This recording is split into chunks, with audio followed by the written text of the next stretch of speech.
4-year-old son, suffering frostbite on hands and feet, was originally held with her. Koo Jeong-hwa was expected to get life in one of North Korea's notoriously secretive and brutal prison camps. This is a very rare opportunity to enjoy some good news from North Korea. Arnold Fang. The unexpected release of a North Korean woman widely expected to be sentenced to life in a political prison camp offers a rare glimpse of hope that the authorities in the repressive state may be loosening their iron grip on the population, Amnesty International said today. Koo Jeong-hwa, who was detained after she crossed the Chinese-Korean border with 8 other people including her 4-year-old son, was forcibly returned to North Korea by the Chinese authorities on the 17th of November 2017. She had been held in a detention center in Hoeryeong City since then, accused of committing treason for leaving her country. Koo Jeong-hwa's son was originally detained alongside her but was sent to his grandmother after 20 days because the detention facility said it could not take care of him. He was suffering from frostbite on his hands and feet. Though released from the detention center, he was still at risk of being sent to a political prison camp with his mother had she been sentenced, due to the guilt by association practice in North Korea, which often means the detention of entire families of those found guilty.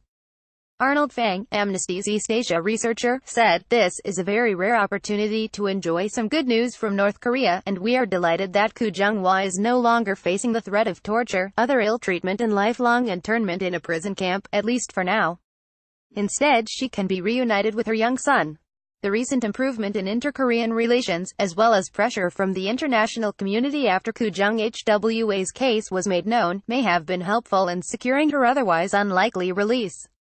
The North Korean authorities must now move beyond piecemeal actions and disclose the situation in the country's political prison camps, as well as the fate of all other individuals who have been forcibly returned from China.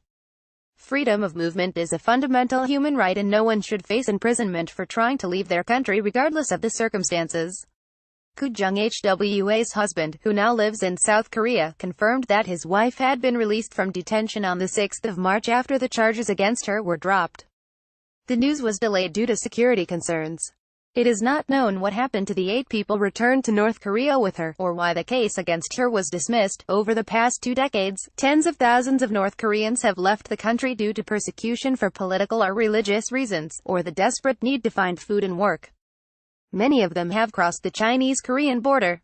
The Chinese government does not consider North Koreans crossing the border without prior permission to be asylum seekers, instead regarding them as irregular economic migrants.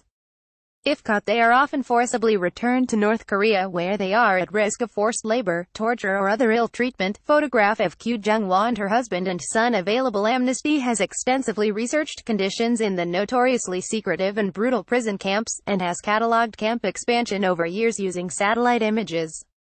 More information on the horrendous conditions in the camp and interviews with former prisoners and guards in a video, here. https://www.amnesty.org.uk/north-korea-life-camps